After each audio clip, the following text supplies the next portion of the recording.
Hi, and welcome to Focal Point AFR Talk, free for all Friday. Brian Fisher is my name, congenial, convivial, and amiable as always. Let's begin. I want to see if we can play some sound bites. By the way, you might have heard that that cat is back home. We told you about the fact that the cat cornered that family in the room. The guy, what kind of a wimp was that guy? Got a cat. This guy lets this cat corner him in a bedroom. And he has to call 911. This is a guy. This is a grown man. Calls 911 to rescue him from this cat.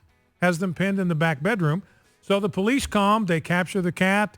They take it to an animal shelter. Then they send it back home. And now it's back in the animal shelter. The family's saying, look, we got to put this cat back in custody. Maybe it's back home now. Who knows?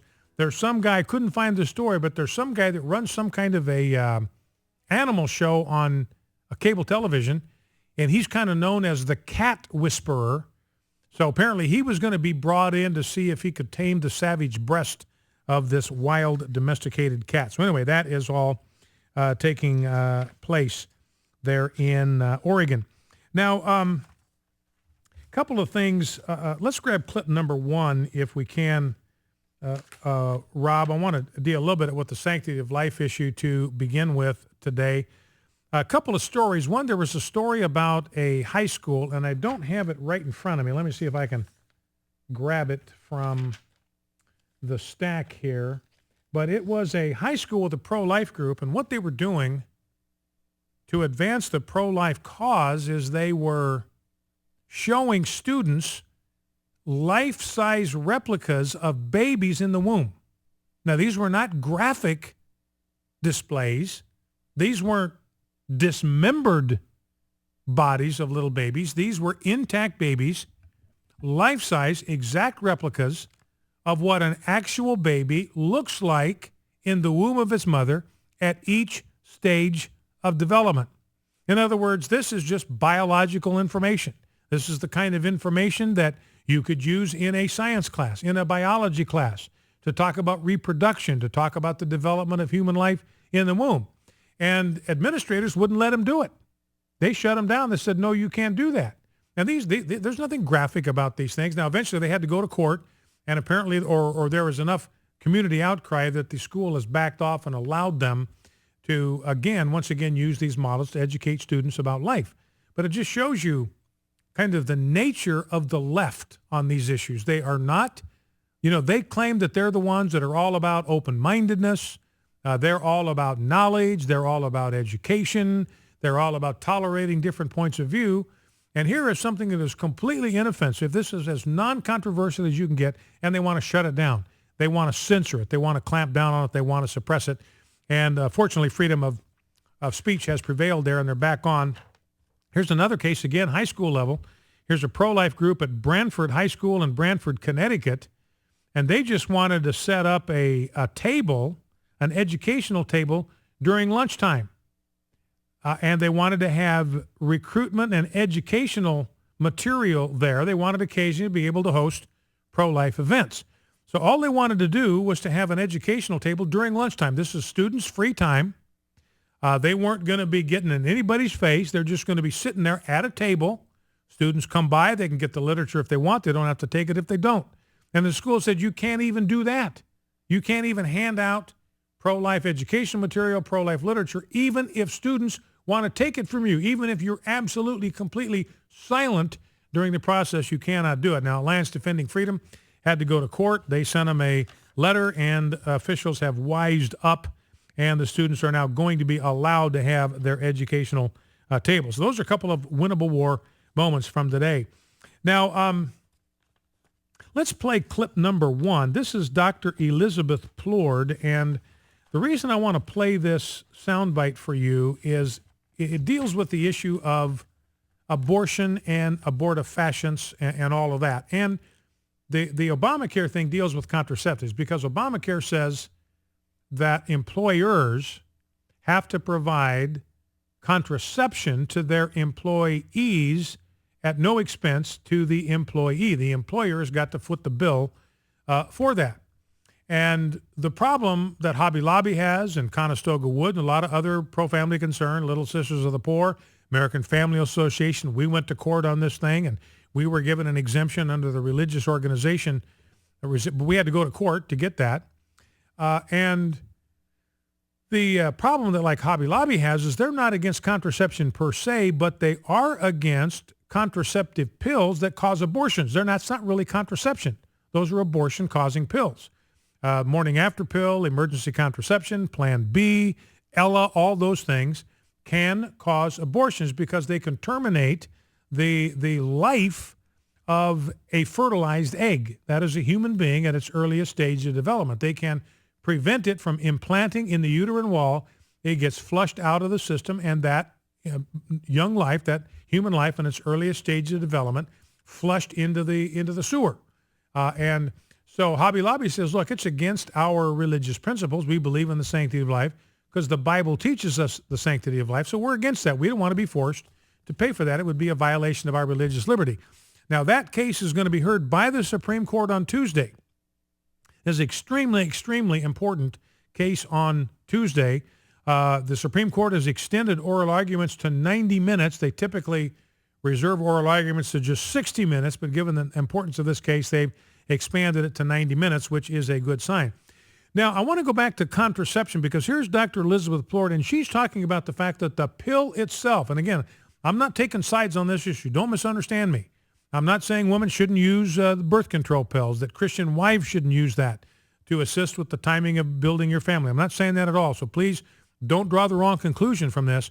But what I am saying is there's a lot of information that women do not have, that wives do not have, that Christians do not have about birth control pills and some of the risks, the health risks that are involved in taking contraceptives. Because what contraceptives do, what birth control pills do, is they prevent ovulation. They prevent the release of eggs from the ova, so there's nothing for sperm to fertilize. And that's how they that's how they prevent unwanted pregnancies. But what Elizabeth Plord says, look, if you interfere with the natural rhythm, now she doesn't use these words, but this is what I'm saying. Essentially what she's saying is if you interfere with the natural biological rhythm that God has built into women, there is going to be a price to pay for that. And here Elizabeth Plord talks about some of the health risks involved with contraception with the birth control pill. Let's listen. Okay. So when you stop women ovulating, they don't get progesterone. There's no progesterone coming from the natural rhythm of having eggs rupturing in every 28 days. Mm-hmm. So we have all these women literally around the world now who are chronically progesterone deficient. And that leads to the fibroid tumors, the ovarian cysts, and just such a list of problems. And a lot of women who find me for help who start in describing immediately progesterone deficient symptoms, and they're just getting worse and worse and worse. And my first question is, have you been on birth control pills? And invariably they have. What are some of those symptoms? I mean, you mentioned the tumors and things. Yeah, that's right. That's the major ones, okay, because those are from estrogen dominance. And fibroid tumors are huge, and very large incidence, and what lead to hysterectomies, because the answer has been, well, gee, let's remove the whole uterus. And and for years and years and years now, we've had 645,000 hysterectomies performed in America alone. And a good portion of those are because of just fibroid tumors, which if women hadn't been on the birth control pills, they probably wouldn't have developed them to begin with. So this is one of the major, major problems. So in other words, she's saying, look, there are health risks involved in taking birth control pills because it interferes with ovulation. It stops ovulation. This prevents a woman's body from releasing progesterone. There is a system or a mechanism, if you want to use a kind of a crude term like that, that God has built into a woman's body. And this progesterone is necessary to sustain pregnancy. It's necessary to sustain pregnancy. A woman cannot sustain a pregnancy unless she has sufficient amounts of progesterone in her system. And I know women that have had to take progesterone injections in order to sustain their pregnancies. Now, in their case, it wasn't because of being on birth control pills. There were some other issues involved. but progesterone is necessary to sustain a pregnancy and to carry it to term.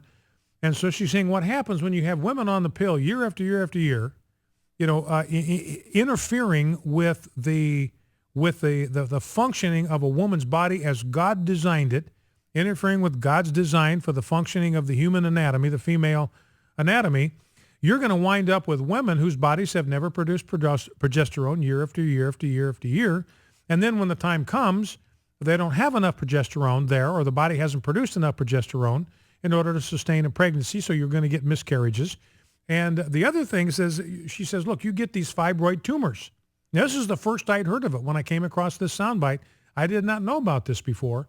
So how many, if I didn't know about this, how many, and I read all the time, and, when you read stuff and you try to be informed, and I had never heard about this before.